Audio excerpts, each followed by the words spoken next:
Hello and welcome. Thank you for choosing Fox 14. I'm Nick Summer. Our top story tonight, the murders of 3 women that happened in Monroe over 40 years ago remain unsolved. Details surrounding each case are almost identical. Here's Fox 14's Chelsea Monet with this week's Ark-La-Miss Most Wanted. Ark-La-Miss Most Wanted, sponsored by Coney Island Connection and Chris Lewis. Over the next several weeks, we'll be talking about 3 different women. Over 40 years ago, these women were murdered just 9 months apart. There's no doubt these cases share similarities, but do these women share the same killer? The families of the victims have not given up hope, and today, investigators are back on the case. 3 women, 3 murders, similar situations. Angie Hill, Kathy Whorton, and Sherry Alford, all gone too soon. Although it's been more than 40 years since their murders, there's a team of people fighting for their justice, like Kevo Meredith. They were all 3 in a vehicle and somehow, some way were lured into pulling over or bumped into to pull over or something to that effect. Kevo is a local business owner.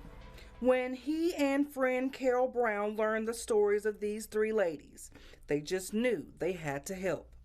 He's interviewed the sisters of all 3 victims on his new podcast, Destination Justice, and is the appointed spokesperson for the families. We start with the first victim, Angie Hill.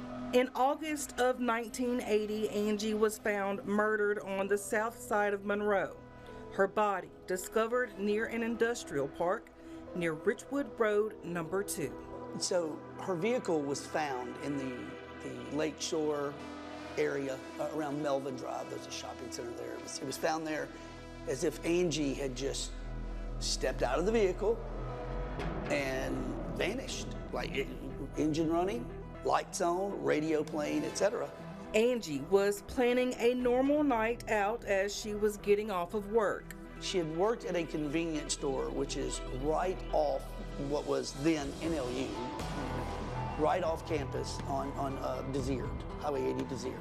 And I cannot remember the name of the store for the life of me. I know exactly where it's at, but it's by where the neighborhood market Walmart is now.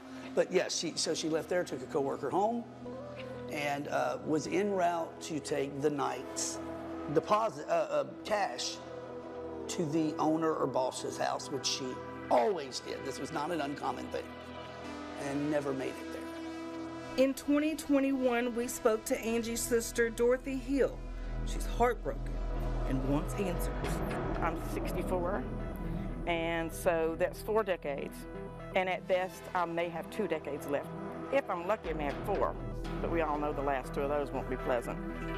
So it would just be really beneficial to, not so much knowing the who would be wonderful, but also more importantly, the why.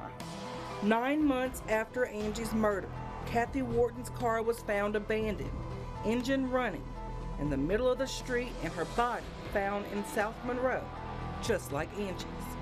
Join us next week as we take a look at Kathy Whorton's case. Got a tip? Call Crime Stoppers at the number on your screen. For Ark-La-Miss Most Wanted, I'm Chelsea Monet. For local fugitives that have been captured, pick up a copy of the Justified newspaper at your local convenience store.